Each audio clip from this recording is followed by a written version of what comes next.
Hey there, welcome back. Josh Hardy here with Hardy Brothers Outdoors. Thank you to those of you who are subscribers and are returning, and for those of you that haven't subscribed yet, hit that subscribe button down in the corner or when you finish watching at the end of the video. For those of you that are new, let me tell you a little bit about our channel. Myself, Josh, and my brother Jason, we're the Hardy Brothers, and we love to be outdoors. We like to say that outdoors is always in season. And that's what keeps us outside, that's what keeps us excited. So we like to hunt, we like to fish, we like to do habitat management. We've got a huge project that we're running on an 80-acre strip mine to return it to native habitat. We've got 3 John Deere tractors.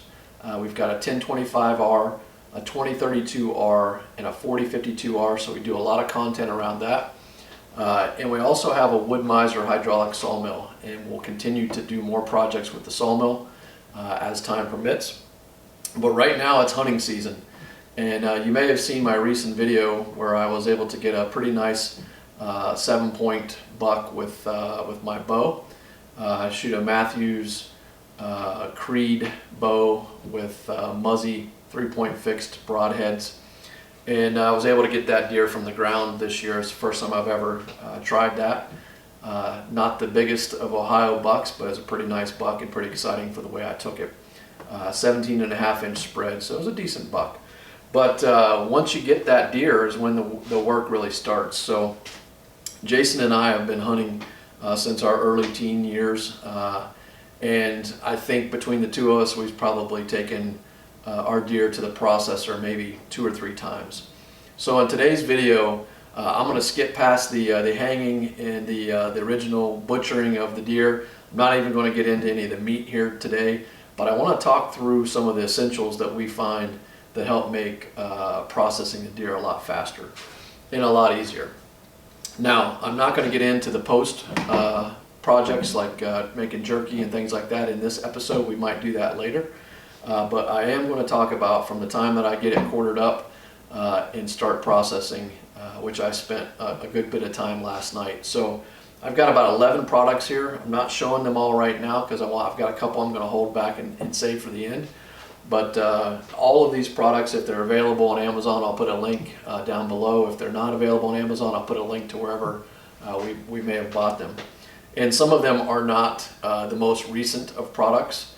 We've been using these for a long time, but firmly believe in them, and we'll help you find some similar products. So we're going to start out pretty basic here.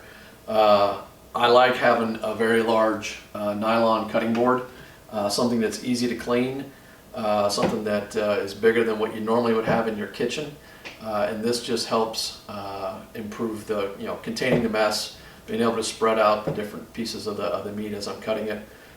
So that's a key piece that I have here. Underneath that is a bus tub. And this is a Rubbermaid, I think a 4-gallon tub. You can get them for about $10. And I think what I'm going to do, I was just out looking on Amazon earlier today, is there was a 4-pack, and I'll put the link in the description, that are slightly smaller. And I noted last night I could have used a few more. So that 4-pack was $16. So I'm going to get some extra bins. I can have my unprocessed meat over here, my scraps over here. I can separate, grind or however I'm going to process, maybe jerky pile, grind pile, stuff like that. So 2 fundamentals that make cleanup a lot easier. I think going to a little bit smaller tub will even make it easier, but this is great too when you're outside quartering your deer, being able to put large chunks in there. So I have 2 of these. I like them using them outside more than inside. So next on the list is a good knife and a ceramic sharpener. So a few years back, I think it's been 2015, I bought this Victorinox boning knife, and I was just out there looking today, trying to remember what I paid for it. It's about $27. It comes in different curvatures and different flexibility. This one's straight, no curve, with some flex, and holds a great edge on it. I actually gave one to my buddy Troy as a Christmas gift one year, and I always keep a ceramic sharpener just to keep them nice and sharp. So that's key when you're processing your deer. This particular one works great on fish as well. So and I use some different knives when I'm actually processing the deer while it's hanging, but this one, can be used as well. So these two are a great pair. I think what I meant to say earlier was when I looked on Amazon for this today, this thing's got nearly 5,000 5-star ratings. So pretty good testament for the quality of this knife. I really like it. So we'll set that aside.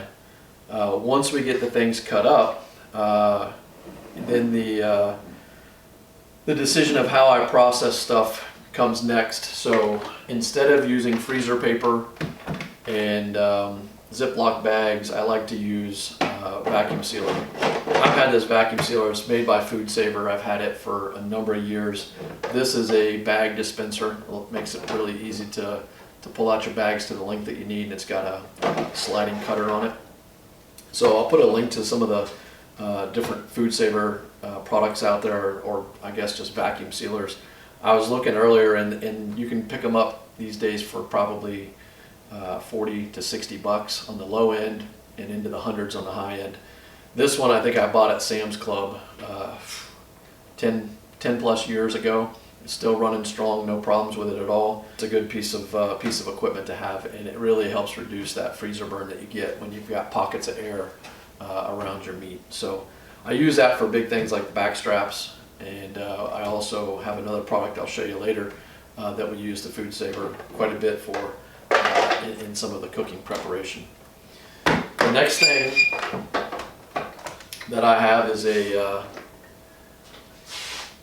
really, not terribly expensive grinder. This was Sam Bear was the brand, and I don't remember if I bought this on eBay or where I got it. I looked up for them online today, and they're only available on Alibaba under this brand.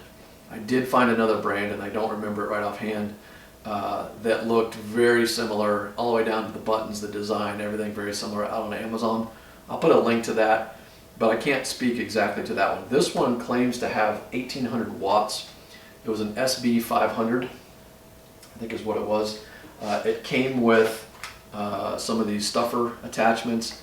It came with a plunger to push the meat down through, and it came with 3 blades and like 6 of the different sizes of grinding plates. The cord hides in the back, the plates are in the top, comes apart really easy to clean. The one thing is you don't want to leave this kind of stuff wet. You want to clean it right after you use it.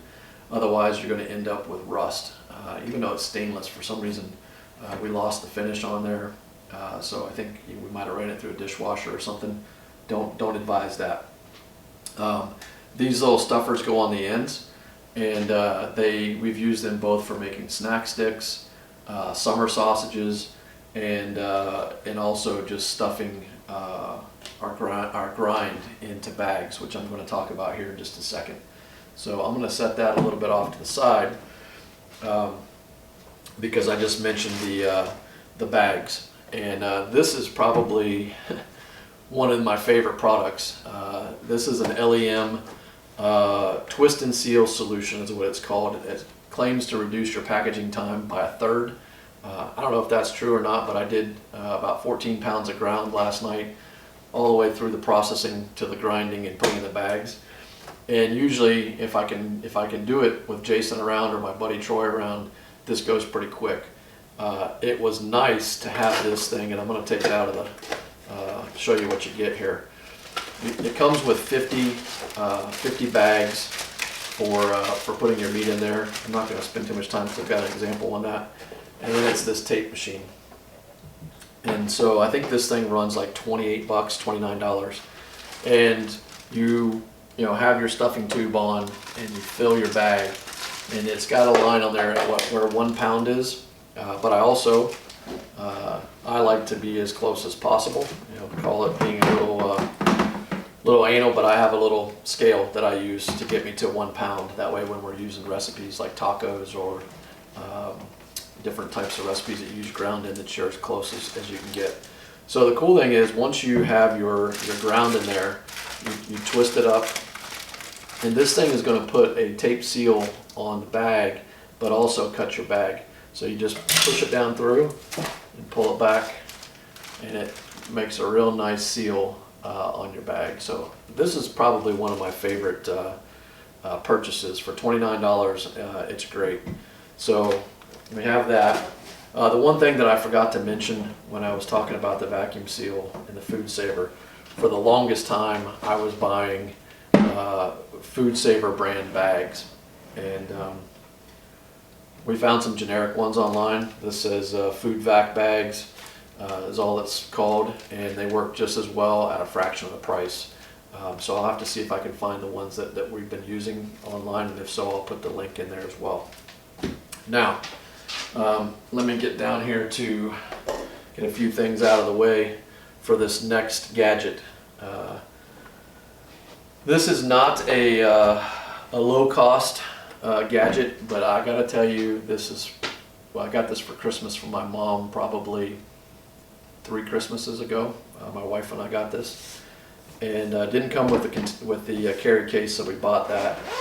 But this thing has made cooking so much better, and we make all of our steaks with this now, and we're about to do one of the venison back straps tonight.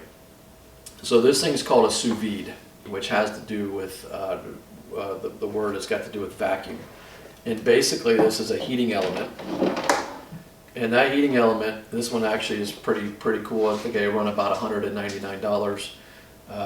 Chef Step Joule, Joule is the brand, and you put this thing into a container of water. You vacuum seal your meat, or you can put it in a Ziploc bag and seal it, and you hang it in the water. So you're not boiling the meat, you're heating the meat. And this is a heating element that takes water and pumps it and circulates it. And it's got a great Apple app that goes with it, or probably Android app as well. I use Apple products. But what it does is it cooks the meat perfectly to the temperature that you want. So on steaks, and what we're going to do on this back strap tonight is we're going to cut it or cook it to a rare temperature. So just south of medium rare, because once you take it out of the water bath and cut open the bag, you want to put a good sear on the meat, whether you do that in a pan or on the grill. We like to do it on the grill with our filet mignon and our New York strips. And I'm telling you, it is superb. It basically gives you edge-to-edge temperature on that piece of meat. So if you want it to 125 degree medium rare, it's medium rare from edge to edge, and then you get that little sear on the outsides to give it some crispness and seal the juices in. One of the coolest cooking things that I've seen, and they use it in high-end restaurants. And I know $199 is not cheap, but like I said, we got it as a gift, and we use it weekly. And there's so many other things you can cook with it, but this thing is pretty cool. The other cool thing about it is once you get your meat to that temperature, you can hold it usually for somewhere between an hour to 2 hours, and it depends on the cut. Like a flank steak, you can hold the temperature for I think 6 hours. So you won't overcook the meat. You keep the meat until you're ready to have your meal, and that way as you're making all of your other things, you're not running back and forth trying to get everything done. We leave 10 minutes at the end to go do our sear, 5 minutes, whatever it's going to take, and then wrap it up. So these are some of the key products that we like to use when we're processing our deer. And what I like to do is probably another video where we get into some more of our products that we've bought. We have a meat slicer that we use for jerky. We have a meat mixer, which we haven't used yet, but when we make snack sticks and summer sausages, if your meat's really cold, I mean, it can be hard on the hands and all the mixing. So I think we got a 5 or 10 pound mixer and a 10 pound or a 5 pound sausage press. This works pretty good, the grinder with the tubes on it, but in a summer sausage you tend to get some air, and if you get air in a summer sausage, it causes the casings to break and things like that. So we're hoping this year when we use those new pieces that we have, that they'll work out so much better. So thank you so much for watching. Hopefully this was useful to you and interesting. We do have some really exciting new videos coming up where we've asked our viewers and some of the other YouTube channels that we interact with to send us in some content focused on their favorite thing that they carry into the woods and their favorite 2020 products. If you have a video that you'd like to shoot, make it 30 to 90 seconds. Introduce yourself. If you have a channel or something else, you can wear your swag or whatever. You know, we have no problem with that. And tell us about the products. What's been awesome about this is every product that's been submitted to us so far are products that I haven't used or didn't know about. So those will be coming soon. Hit that like and subscribe. Tell your friends about it. And you know, happy hunting and be safe out there. Remember to wear your safety harness. Thank you so much. Have a great day. And we'll talk to you soon.